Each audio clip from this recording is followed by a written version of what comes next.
وما ينطق عن الهوى إن هو إلا وحي يوحى. Berdakwah di jalan Allah, ya. Praktis. Oke lah, tidak semuanya bisanya jadi dai. Tapi yang penting bergabung dalam rel dakwah yang sebagaimana kita katakan di awal, ya kan? Ya. Karena nggak semuanya tampil di sini. Ada yang tukang share misalnya. Nggak mungkin bisa masuk ke Facebook kalau nggak ada tukang share. Nggak ada yang tukang shouting. Nggak ada yang paham dengan komputer. Ya. Semua masing-masing ada bagiannya. Maka yang penting adalah bergabung dalam rel dakwah.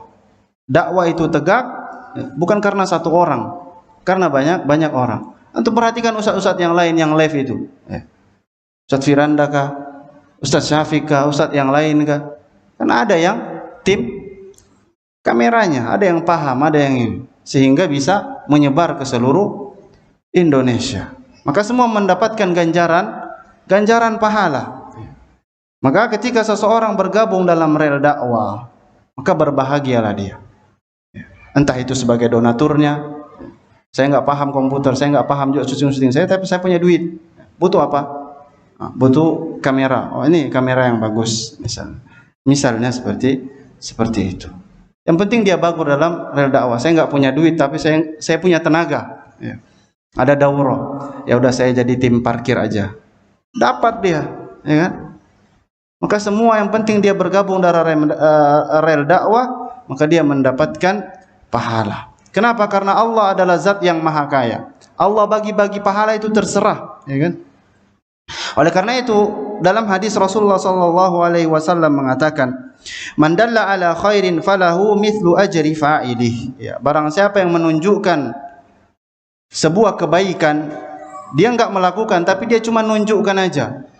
Dengan sebabnya orang lain melakukan kebaikan tersebut. Dapat pahala atau tidak? Dapat pahala. Bahkan dalam riwayat lain Rasulullah SAW mengatakan, "Man sanna fil islami sunnatan hasanatan falahu ajruha." Barang siapa yang memberikan contoh yang baik di dalam agama ini sehingga orang-orang lain melakukannya, atau dia cuma sekedar nunjuk aja sehingga orang lain melakukannya, falahu ajruha, maka dia dapat pahala. Kata Rasulullah SAW. Cukup sampai situ enggak? Wa ajru man amila biha, dan pahala orang yang melakukan. Dia cuma nunjuk, dia enggak melakukan, ya. Seperti dai, seperti ana misalnya, ayo begini, ana enggak lakukan. Antum melakukan, ana dapat pahala, tapi ana juga dapat apa? Dapat ancaman. Nah. Maka kata Rasulullah SAW, barang siapa yang memberikan contoh yang baik di dalam agama, kemudian ada orang lain mengikuti, maka dia dapat pahalanya, dan pahala orang yang melakukan perbuatan tersebut double pahalanya. Subhanallah, ya kan? Double pahalanya, pahala dia karena menunjukkan dan pahala orang yang lain yang melakukan. Min ghairi an yanqusa min ujurihim syai'a, tanpa harus mengurangi pahala dari orang yang melakukan ini. Artinya dia dapat pahala, misalnya pahalanya 50, ini 50. Dia juga dapat pahala lagi tambahan dari ini. Berarti 100, ini cuma dapat 50.